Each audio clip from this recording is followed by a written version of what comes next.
Carlos Eduardo Robledo Puch, also known as the Angel of Death and the Black Angel, is an Argentine serial offender. He was convicted of a minimum of 11 homicides, including the murder of at least one accomplice, one attempted homicide, 17 robberies, involvement in one sexual assault, and one attempted sexual assault, one case of sexual misconduct, 2 abductions, and 2 thefts. The majority of these incidents took place in the northern region of Greater Buenos Aires. If you like this type of content, consider subscribing to my channel. It only takes a second and you can change your mind later. I appreciate you. New content will be improved and many old videos will be re-uploaded too, or rather say, refurbished. Now let's continue with our video. Carlos Eduardo Robledo Puch, born on January 19, 1952, into a middle-class family, had a challenging upbringing. His parents, Victor Robledo Puch and Josefa Aida Habendak, had diverse backgrounds, with connections to notable historical figures like Dionisio Puch and Martín Miguel de Güemes. Robledo Puch's maternal heritage was German. In 1956, when he was just 4 years old, the family relocated to Borges Street in Olivos, Buenos Aires province. Shy and reserved like his mother, Robledo Puch's early years were marked by their care. He was a devoted football supporter of River Plate and had a talent for piano and the German language. However, his school life was troubled, characterized by thefts from classmates. In 1967, he was expelled for stealing money from the secretary's office. Bullied at school, he had a strained relationship with his father. Tragedy struck his family after his arrest for serial killings, with his grandmother's sudden death and his mother's suicide attempt. His father blamed him for these events, leading to an irreparable rift. Following his capture, Robledo Puch sent a threatening letter to his father, vowing revenge upon his release. His father eventually divorced his mother and faced job loss due to societal backlash. In December 1968, Robledo Puch's criminal journey began when he stole a motorcycle from a bicycle workshop, leading to his first arrest. He admitted to over 14 additional thefts and spent time in a reformatory. In late 1969 or early 1970, he met his accomplice, Jorge Antonio Ibanez. In early 1971, they committed several high-profile robberies, amassing wealth for lavish purchases. However, they were arrested in January 1971, facing serious felony charges. Robledo Puch was briefly released but had to appear in court. He and Ibanez, both on bail, managed to escape to Mar del Plata by train.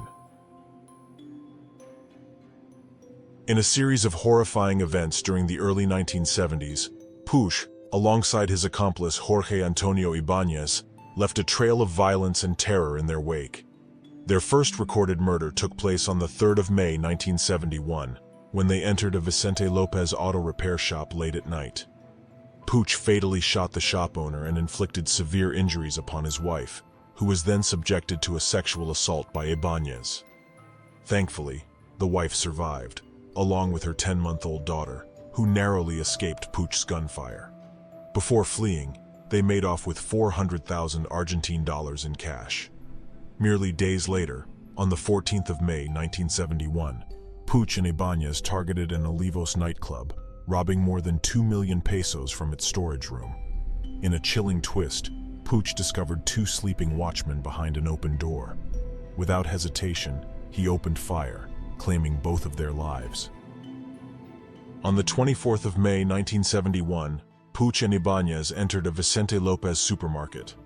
Once inside, Puch shot and killed a 61-year-old watchman before absconding with over 5 million pesos. To mark their gruesome success, they celebrated at the crime scene, consuming an entire bottle of whiskey.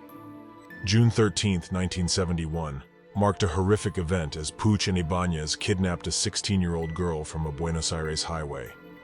After forcibly abducting her at gunpoint, Ibanez sexually assaulted the girl, ultimately ordering her out of the car. Puch then instructed the girl to walk away without looking back before heartlessly shooting her 5 times, ending her life. It remains uncertain whether Puch himself was involved in the sexual assault. Another young woman met a tragic fate on the 24th of June 1971 when Puch and Ibanez abducted a 22-year-old near the site of the previous murder. Transporting her to an isolated area, Ibanez attempted sexual assault, and it remains unclear whether Puch participated. Ibanez then forced the woman out of the car, where Puch followed and mercilessly shot her multiple times in the back, extinguishing her life. On the 5th of August 1971, Ibanez, Puch's partner in crime, perished in a baffling car accident while Puch was at the wheel. Subsequent rumors suggested Puch's possible involvement in Ibanez's death, with claims that he staged the accident as an alibi for murder. Following Ibanez's demise, Puch sought out a new accomplice, befriending Hector Somoza. Their criminal partnership commenced on the 15th of November 1971, when they entered a supermarket in the northern Greater Buenos Aires area. However, their criminal act was thwarted by the unexpected presence of a 50-year-old watchman. Puch responded with deadly force, ruthlessly taking the watchman's life. On the 17th of November 1971, Puch and Somoza broke into an auto agency, making off with 90,000 pesos in cash. Before their escape, Puch killed a sleeping watchman who had grown suspicious of a series of watchman deaths in the area, raising police concerns about serial murders. Puch's final murder of 1971 occurred on the 25th of November, when he and Somoza targeted a Dodge agency, absconding with a substantial sum of 1.5 million pesos. Before their getaway, Puch led the watchman to the agency's second floor, where he coldly ended the man's life with 3 consecutive gunshots. The curtain finally fell on Puch's reign of terror on the 3rd of February 1972. In a Tigre, Buenos Aires hardware store, he encountered a watchman whom he locked in a small room at gunpoint. Moments later, Puch returned, opened the door, and fatally shot the man with 2 gunshots. After the murder, Puch and Somoza attempted to crack the safe vault.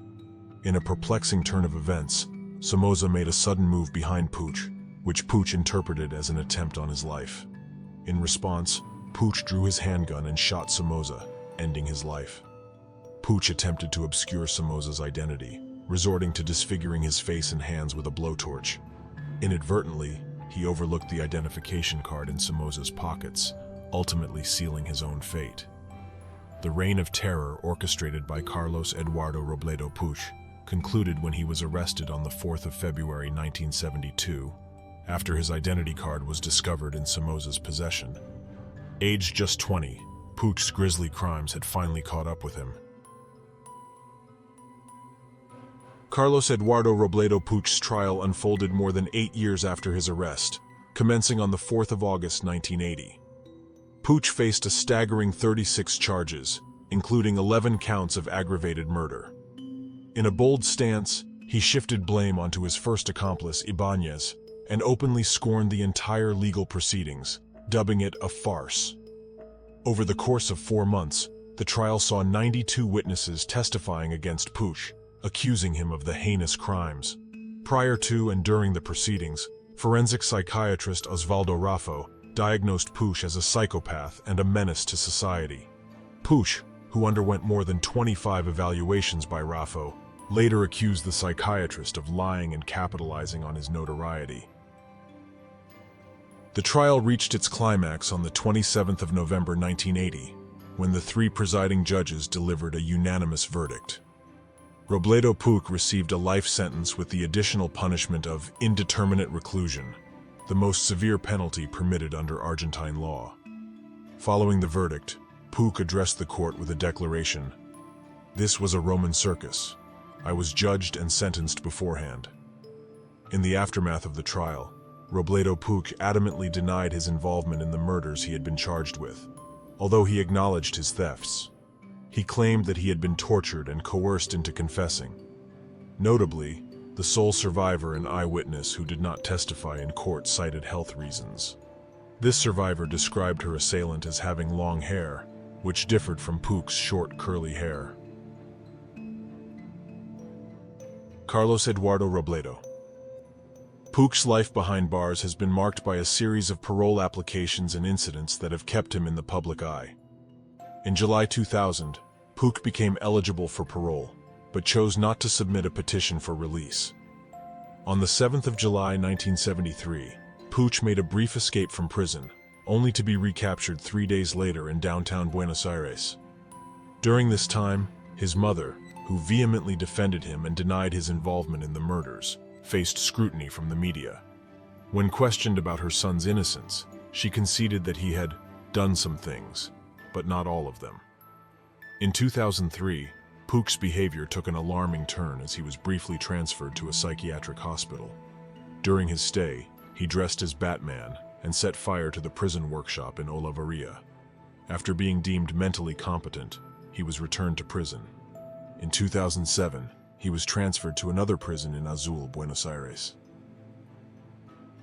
Puch's quest for parole continued in 2008 when he submitted a request for release. However, the reviewing judge denied his parole, deeming him still a threat to society. In November 2013, he made a unique request to have his sentence reviewed or, alternatively, to be executed by lethal injection, despite the fact that the death penalty was not legal in Argentina.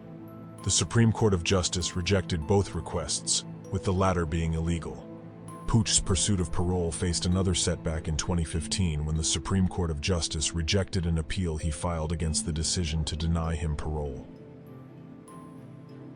His time in prison has been marred by incidents, including intoxication related to medication side effects in May 2019. In March 2023, during an interview, Puch denied his crimes and shifted blame onto others.